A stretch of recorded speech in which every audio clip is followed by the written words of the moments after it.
Here's the news you've all been waiting for. Kevin Bridges is back on The Big Interview. The man that listeners voted their favourite ever guest returned during his sellout stint at Glasgow's SECC, during which Kevin recorded his new DVD, which is out right now. This is Kevin on football mostly. As you'll know from his first visit way back in season 1 of The Big Interview, it's not about his routines on stage. He's contagiously, infectiously, naturally funny, and he knows his football. So, thanks to Kevin, thanks to Hotel Duvan in Glasgow, where we hung out again for this chat, and thanks to all of you for listening to it.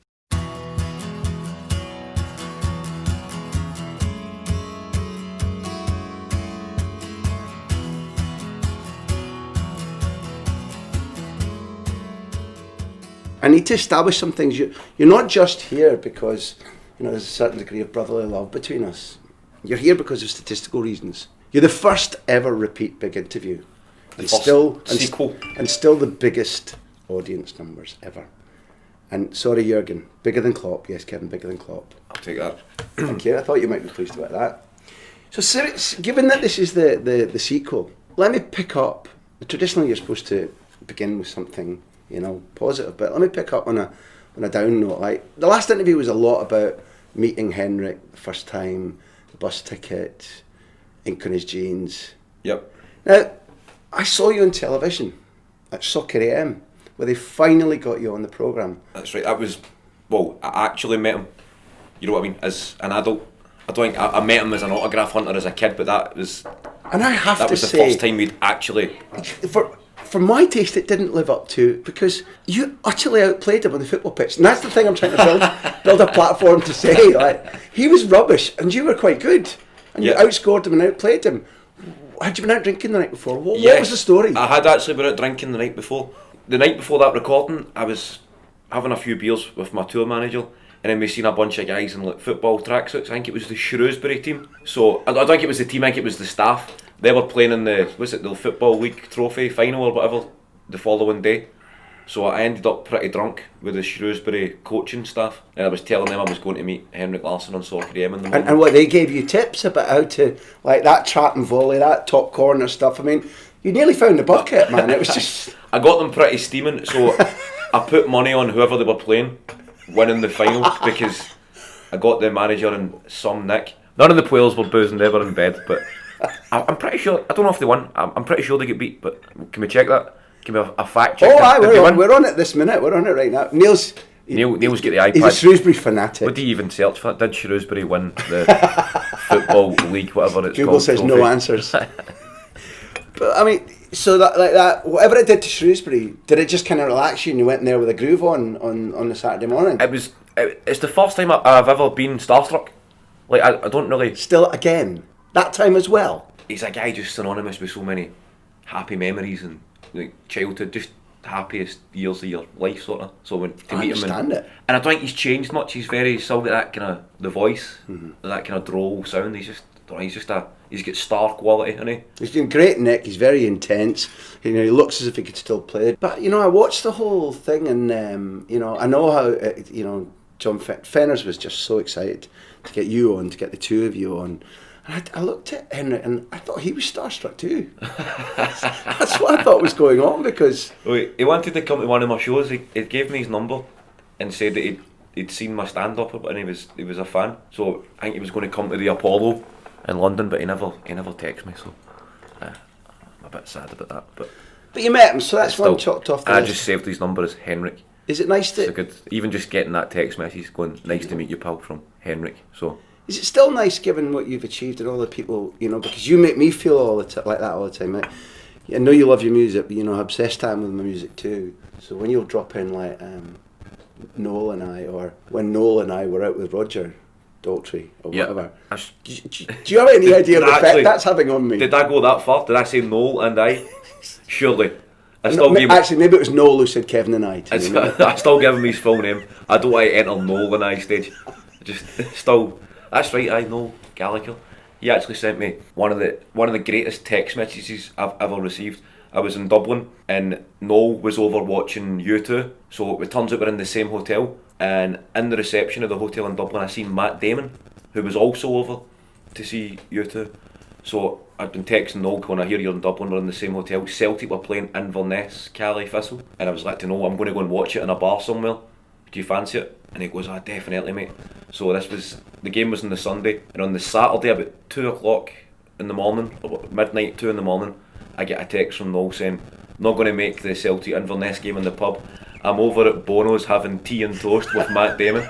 And I was like, mate, that is the greatest excuse for dinghying Celtic-Inverness I've ever read. I was like, you enjoy your tea. And I was going to invite me as Bono get BT Sport. I'll come over. But that text, what an excuse, man. I'm in Bono's. Please tell me you went back to something like part-time supporter or...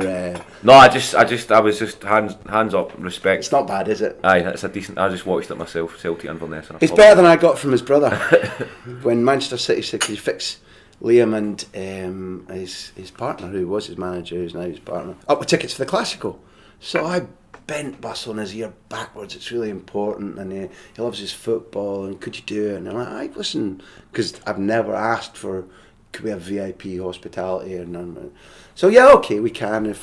If he comes over and he'll do a little picture with the president of Barcelona and Liam Gallagher, I was like, okay, if you really want that. And we go and we meet him on the day of the game, and it's a day when City are at Chelsea in the morning.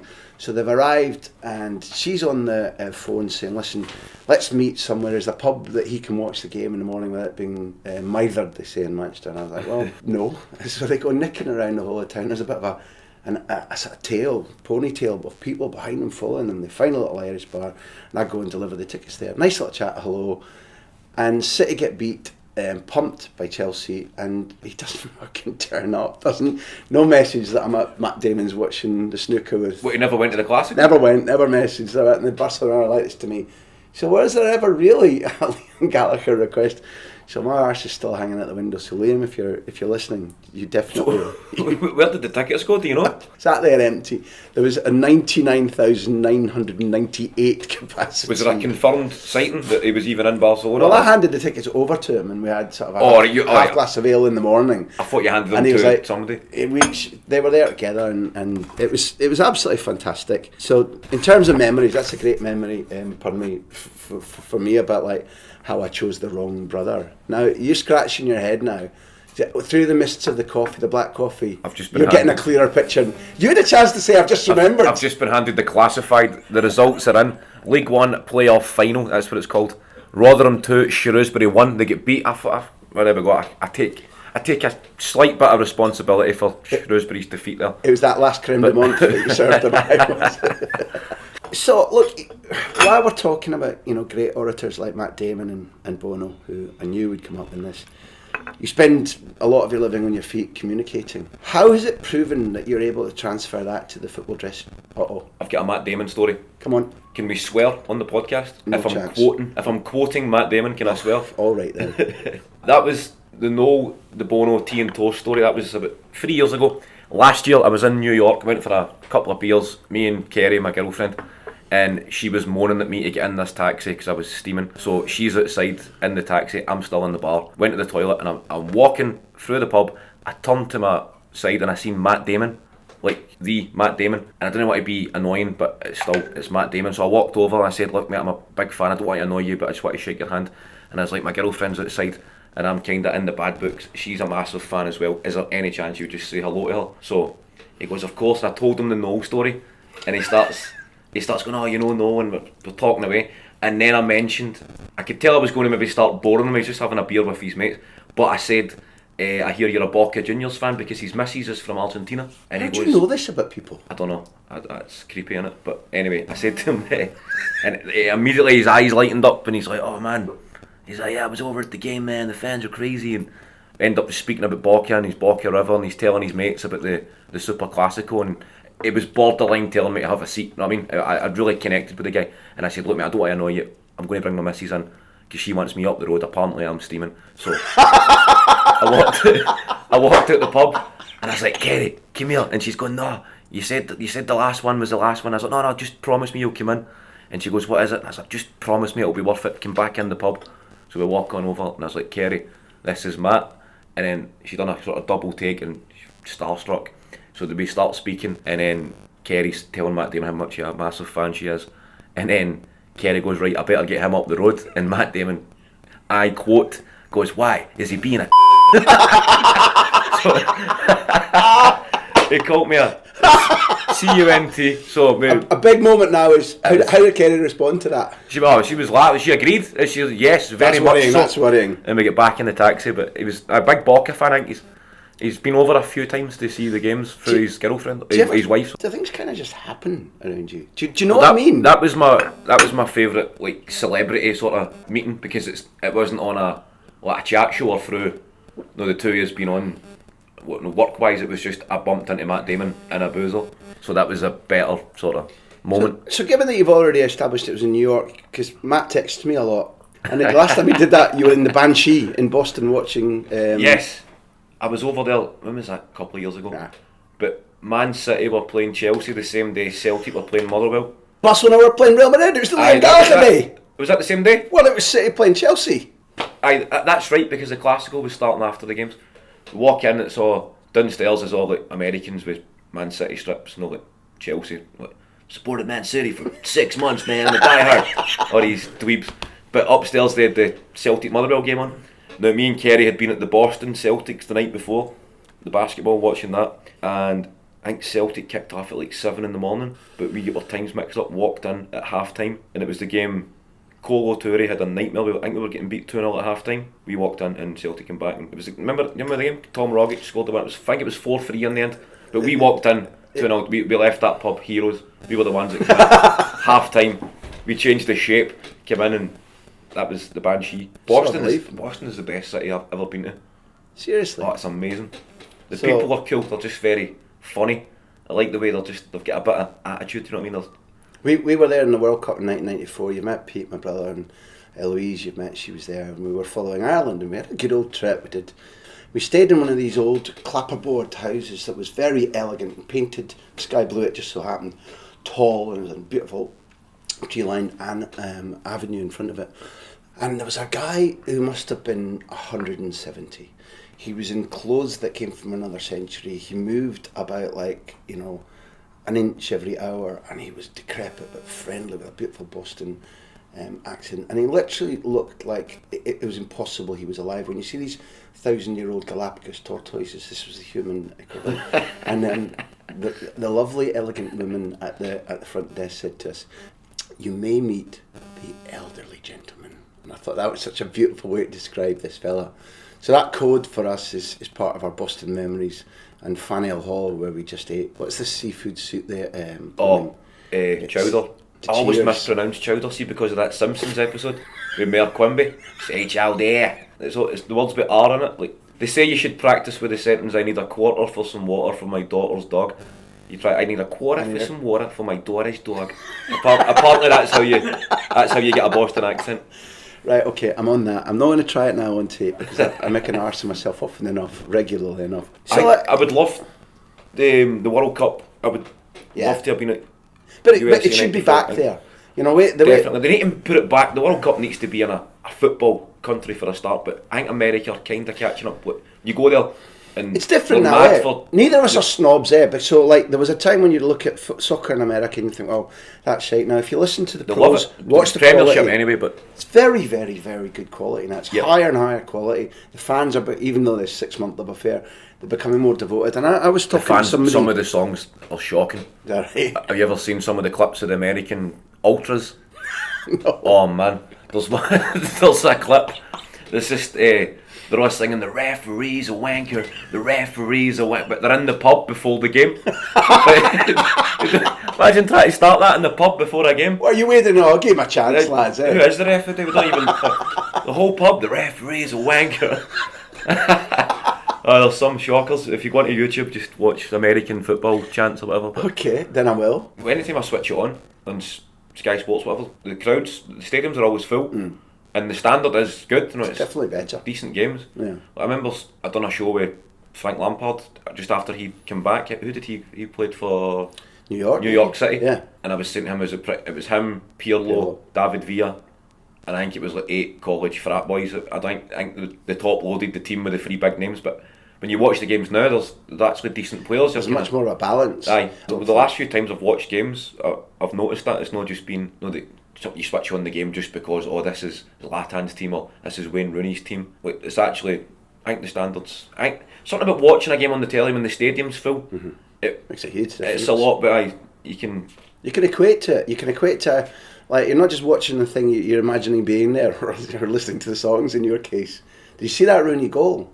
Oh, incredible! Where it's a quarter, it's an attack. He never scored it. He put in the cross. He The hunted the Rooney guy. caused goal. No, I don't understand about that. Was it not like 1-1? Yeah, it's. So why had they sent the keeper up if it was a? I suspect it. Well, I don't know the answer to that I question. take it they needed to win the game. But remember when they started football way back in the States, they couldn't never handle a had a draw. draw. That's right. Shootouts were everything. Overtime in NFL. I remember trying to explain. There's a comedian, Bill Burr, who's amazing, and he could never get his head around the fact the game could finish 0-0 because he's a big into his American sports and it's like 97-22 or whatever. But I'm telling him it was 0-0, and he was like, Well, I know you're not. where is the fun in that? But I know you're not a particular cricket fan, but you try to tell them about a 5-day game where you still get a oh, draw. that's different. Aye, that's So I know I'm not asking you to join in on that. But Scotland beat England at cricket. Did Come you see on. that recently? Yeah, Aye. yeah. I never knew guys in Scotland played it's cricket. coming. It was Thought it was community service. Thought it was if you headbutt a bouncer, you get sentenced to a 5-day test match. But I couldn't believe it. I seen it because right beside where we are just now, there's cricket. It's fabulous right cricket. I know. If you look at the window, we can see a cricket pitch. I think I've played there. Which is grim. It's Kevin, man. In all our friendship, you've never disappointed me until now. Are you a cricket fan, Graham? I love cricket, man. I think you know a guy. I don't dislike it. And I've not headbutted to anybody ever. It's a big commitment, isn't it? 5 days. It's hardcore, isn't it? It's you do it for the love of it, man. It's gorgeous. It's tricksy and it's mental and it's when you're in that when you're bowling a bang. That's 1v1, man. My mate loves it. He actually goes to Lords. My mate Tam. He's from Drumchapel, but he loves cricket. Tell Tam. And he gets done, but I think he likes the scene because you can sit and have a few beers and it's only really football fans that get treated like animals in it. Every other sport you can. And what did we ever do to deserve that treatment? This is true. But you go to Bundesliga games. All right. Just you try showing the other sports, that Rangers Celtic Cup final when it was everybody on board and the whiskey bottles. That's not happening. That was like... I seen a fight at the Bundesliga. We went over to see... I met this guy who worked at Adidas and he said anytime you want to come and see a game, just let me know if it's an Adidas team. So I was like, amazing. Adidas Al, that's what I had his number saved as.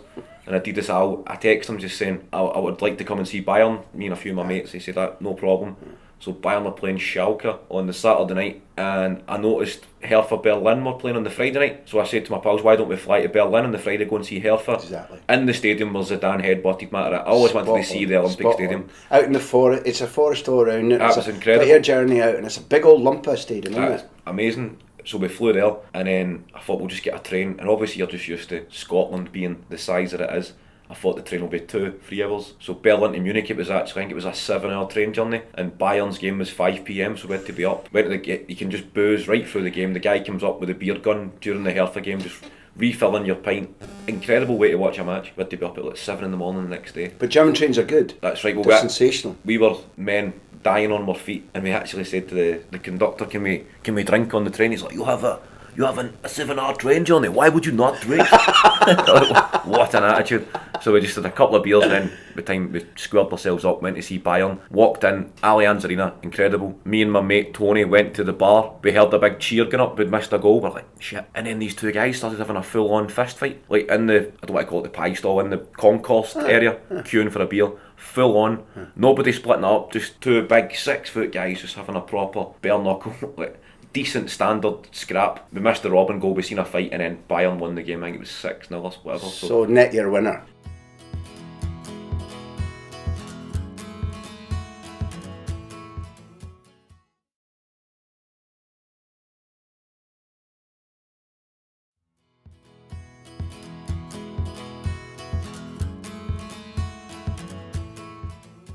Now, if this is a tit for tat conversation, we've never actually explained in public why there was a traffic breakdown one night after the Spanish Cup final in Madrid. Oh, that's right, we had the hotel. The swimming pool up the top. Me and Big Doc. We came over to Madrid for it was Guardiola's last game. Correct. Barca against Bilbao in the Calderon. Correct. That's right. And I just wanted to see the end of an era sort of game, and then we came over. That's right. Met you. The hotel had a rooftop, but pool in it, bar and pool area. I definitely want to get back out this year. There was a stage where you saw fabulous football, but just out of your constant curiosity to see what it's like firsthand, to see the people that inspired you. It was like you were on a mission, just as you went to Argentina, why don't we go to Hertha Berlin as well as Bayern Munich? You got an insatiable thirst to be at these occasions, eh? Definitely. It's nothing to do with hospitality or luxury. It's an unquenchable thirst to see good football at first hand. It's stadiums in it, and it's just a different supporters, different cultures. Just watching how different countries, their routines, even just before the match. Here it's pretty much you go and put a coupon on, you have a couple of pints, and then you go to the game. But it's just seeing different countries' version of what you did before it, and I just love all that sort of stuff as well. That day was Calimocho, and we were singing with the Athletic fans in a restaurant. We'd got our little neckerchiefs on. I don't know if you remember. The big fans. I've never heard a national anthem as disrespected in my life. And they played the Spanish. I don't know why they never just binned it. It's Bilbao against Catalans and Basques in Madrid, and I felt sorry for the singer. Remember they brought her out to sing the anthem, and it was the guy beside us. Everybody was booing and whistling, and then the guy beside us, he just went full on, pulled his jeans down, stood up in his seat like Bart Simpson, just fucking bare arse, just slapping his arse cheeks as the anthem's on. Me and Big Doc are just looking at him going, "You've made your point, mate." This guy's not. You never told me that. That was absolutely brilliant. Not a fan of the anthem, but just standing watching him going, but then you need to sit beside him for the rest of the game after you've seen that side of a guy. Like, I think I'll ever catch on that mode of expression at football matches. What, the full... Just full arse, yeah. Full up in your seat, arse it. I think that should be allowed. A good tifo, wasn't it? Good display. Everybody, when the team's turn back, arms out the shoulder, stand up in your seat, pull your arse out. Be intimidating. Imagine the away team. Welcome to hell. Your love of La Liga was, we talked before, stemmed predominantly from your dad being a real Madrid fan in those days. Real Ronaldo, as you called him. If I asked you to close your eyes and take a snapshot from those days that you were watching, in Clydebank, and you were moved by Redondo, say, or Brazilian Ronaldo, who do you miss from that? Because everybody's you've got nostalgia maybe for Lubo at Celtic or Henrik at his best. If you could close your eyes and click your fingers and go back to a team, an era, a player, a piece of skill, what do you miss when things have gone from that era that inspired you? When I first started watching Spanish football? Yeah. Well, obviously Ronaldo. He was the first guy that I remember just being besotted with, and I wanted his jerseys. I was only like 9 or 10, but you could understand. He was the first guy that you'd never seen stepovers and stuff like that. So that was the first guy I remember you would put on the game just to see Ronaldo. The way I'm going to say kids, but the way adults put on a game because Messi's playing. Ronaldo was the first guy who had that effect on me. Like, you would watch him, rather than the actual match, but he was Luis Enrique, and I used to enjoy watching him. I remember finding it strange that he'd played for Madrid and Barca. In that era, that was still quite unusual. De La Pena. Him and Figo. Oh. He had the Graham Hunter look going on. he rocked it. I remember having a pendant my mum bought me on holiday years ago, and it had the whole team. Right, like Nadal.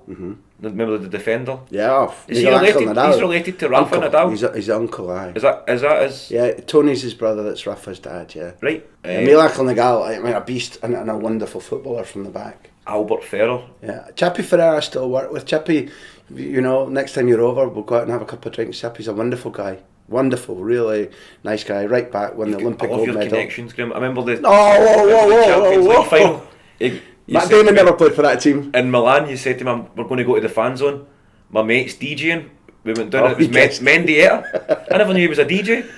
Kevin, he adores his music, man. He lives for music. It's good. Yeah. Sometimes you see what ex-footballers, it can be quite a track. No, if they don't go into something that they're happy with, it can be quite your best years are behind you. But to see Mendieta just up on the decks, looking, he was having the time of his life. I was just having a beer. Just going, that's Mendieta. He played some good music as well, didn't he? Oh, it was amazing. To see a square full of Real Madrid and Atleti, his fan base, genuinely dislike each other. It's odd to see them all milling around, eh? No. Because it's a hard one when Atletico play Real Madrid. It's a hard one to decide. It's like watching two pricks fighting in it. It's like you don't really know who to support. I did come round. I like Simeone. I think he's infectious. I like his passion. Do you remember we saw him that night in our hotel? He was there with who was he there with? Who's his big assistant? Mono Burgos. Because he played. He was the keeper in the double Argentina, team, and he was pin thin like that. He was the backup keeper to that guy that thought the world was going to end, wasn't he? That wasn't Leo Franco. No, Carlos Roa, was Carlos Roja from Mallorca, correct? He retired from football in '99 because he thought the world was going to end. Yeah. That's an awkward January the 1st, innit? Having to go phone your boss. Oh, sorry, My mistake. The world didn't end. Can I still get a game? Chance. I remember Burgos. He was the backup. Is that right? No, he's Simeone's. He's Simeone's. As the way those who are close to the club, really close to the club, tell me that Simeone's a brilliant psychologist. He's all the rip-roaring aggression and the waving his arms that you see on the touchline is not what the players get. The players get somebody who's really smart at managing men and getting the best out of them. Whereas German Burgos, they say he's fitness kind of. But also, that's Profe Ortega, who's that's the guy. They say he's like full metal jacket. Oh, and the rest. US military level. Scares the shit out of Diego Costa. You know how those two go together. I have no clue whatsoever.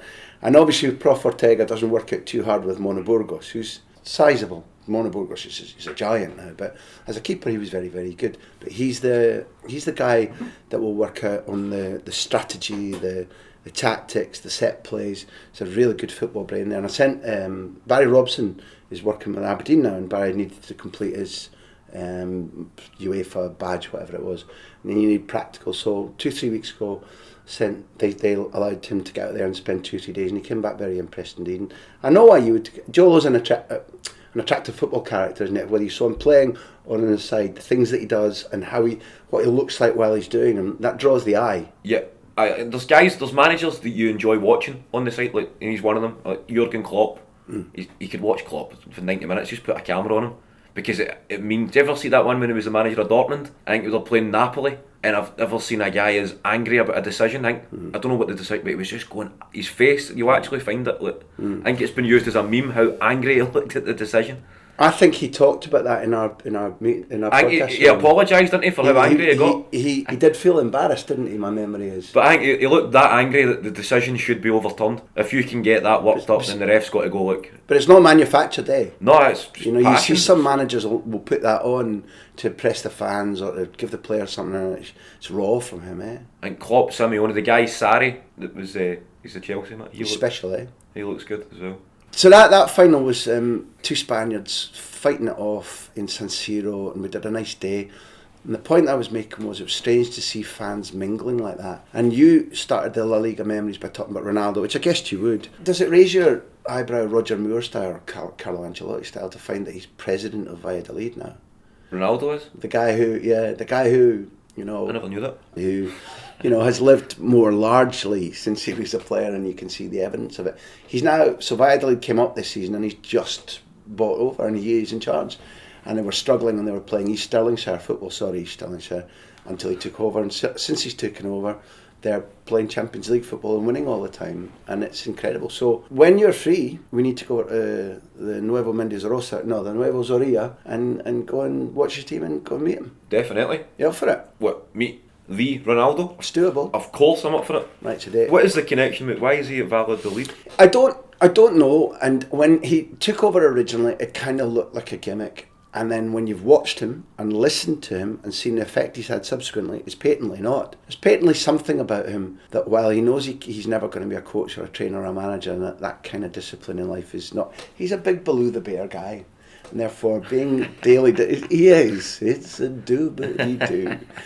And therefore, being a leader of a club and having ideas about direction and things like that is patently something that suits him for the moment. Whether he loses interest or not, I can't tell you because I don't know him that well at all. But he's in it because he wants to make them better, and he's in it because he wants a connection with football, and I love that. I'm glad he's back in. Kind of any way you can get a guy like him back into the game, seems to me it has to be good. I know, it's just strange that he's at Valladolid. I thought he'd be back into football and correct a role at Madrid, but correct. He's had a few controversial moves, hasn't he? Did he not play for AC Milan and Inter Milan? He played for Madrid and I'd say Barca. The answer to that is going to be yes. How is he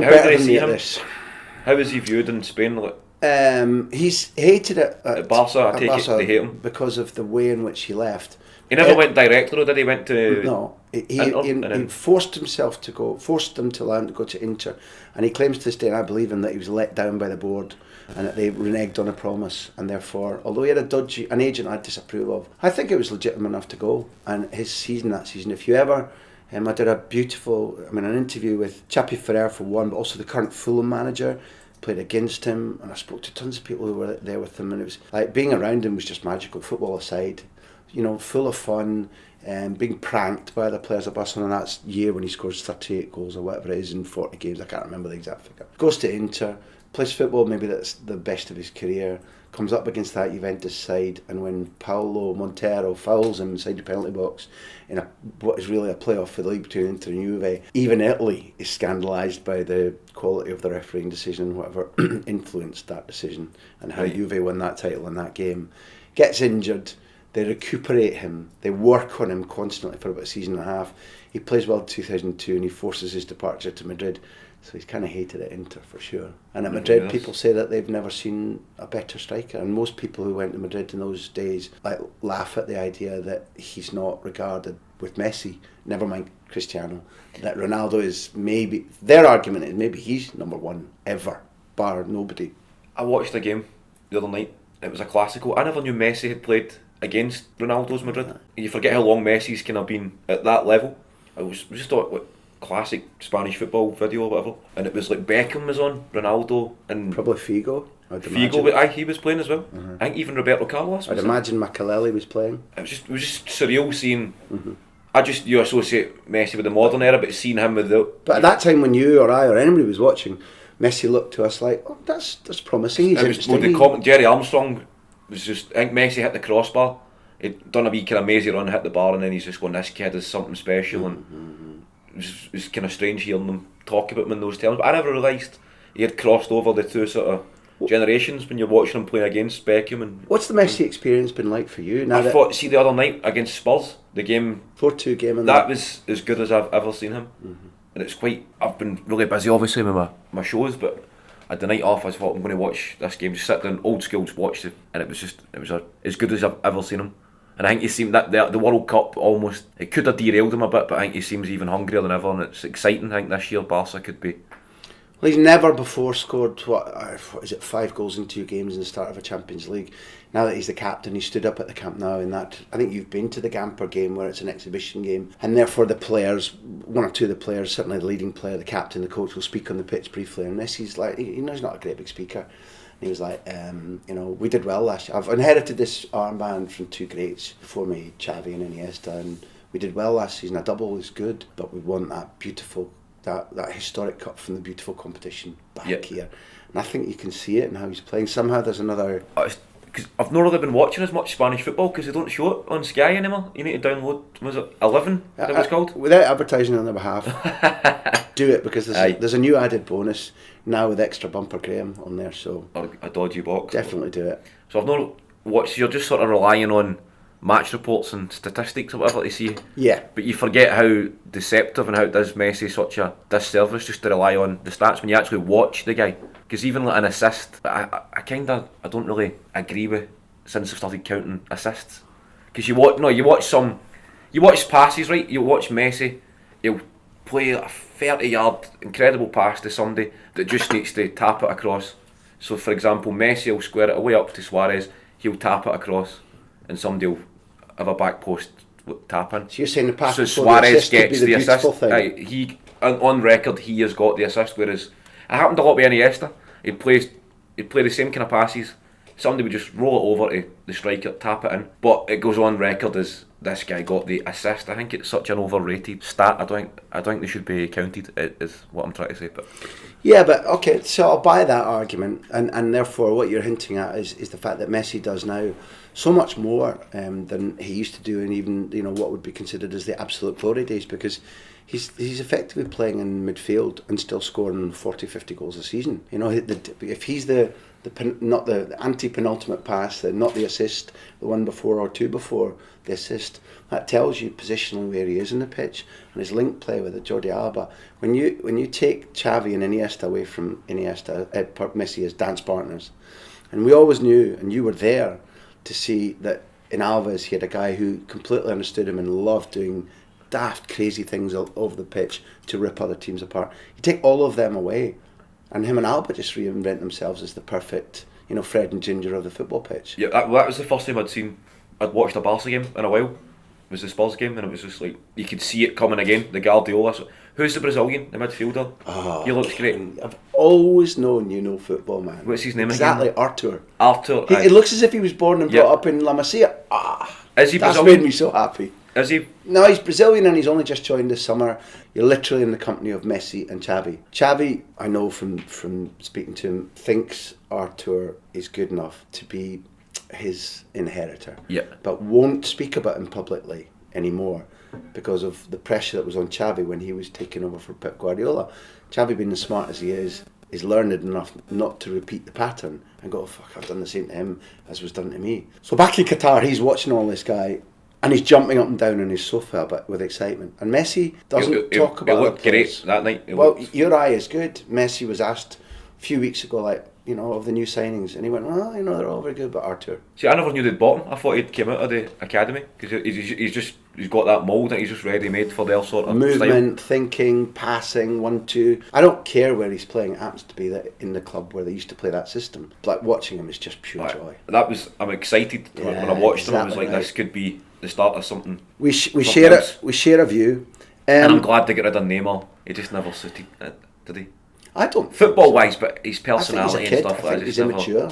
But would you like to see him? Do you think he'll grow up? I'm trying to say a question that I don't believe in myself. So we I'm going spoke to about abandon Ronaldo and the Brazilian, like Rivaldo, Ronaldinho. Brazil, you grow up right. World Cup. That's everybody's first football memory as a World Cup. Summer holidays and definitely watching the games. Like so, Brazil teams were. No, Romario, USA '94 is the first World Cup I remember, and it was the yellow jerseys, the blue shorts, the football they played, and I think it's quite sad that that's going to be tarnished through this World Cup this year. Principally, you're talking about the play acting. Neymar rolling it. It's kind of ruining that legacy. You don't want. You hear the great players at Barcelona talking about him quite affectionately. You know, so skill aside, they quite liked him. And yet, he does seem to be making an arse of himself. And I want to say this very tentatively. There are whispers that this season at Paris Saint-Germain, and whether it's him hearing those words that you've issued from millions of people, or whether it's his sponsors, it won't be his dad,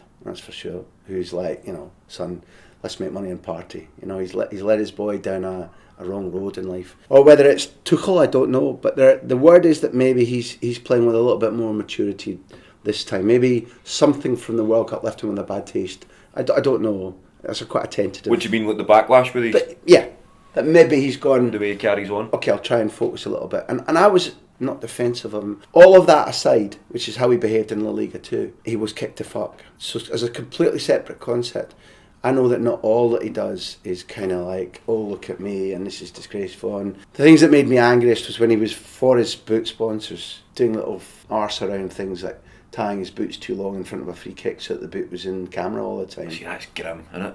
And he did one How much that money do you need? Cost Barcelona. Thank you. That's exactly right. And you're at Malaga in the season that Zidane's Madrid won the league. He did something where he did that, got booked. He's been kicked around, reacted to a kick, which I've got a lot more sympathy for him, sent off there down 10 minutes, get beaten. That kiss goodbye to the league. That arsing around with the boot thing, tallied to the second yellow, means that they're fucked in the game and they lose the league. So what kind of guy is that? Not my kind of guy. It's the diving in. He's got a lot of tattoos, hasn't he? For a guy with such a low pain threshold. Every time you see him, when somebody touches him, he's rolling about nearly in tears. What you like when you're getting your arm? Maybe they slap him to the chair, eh? Maybe they do a full Hannibal Lecter, eh? General anaesthetic or whatever, but he's a very tattooed man for such a wimp.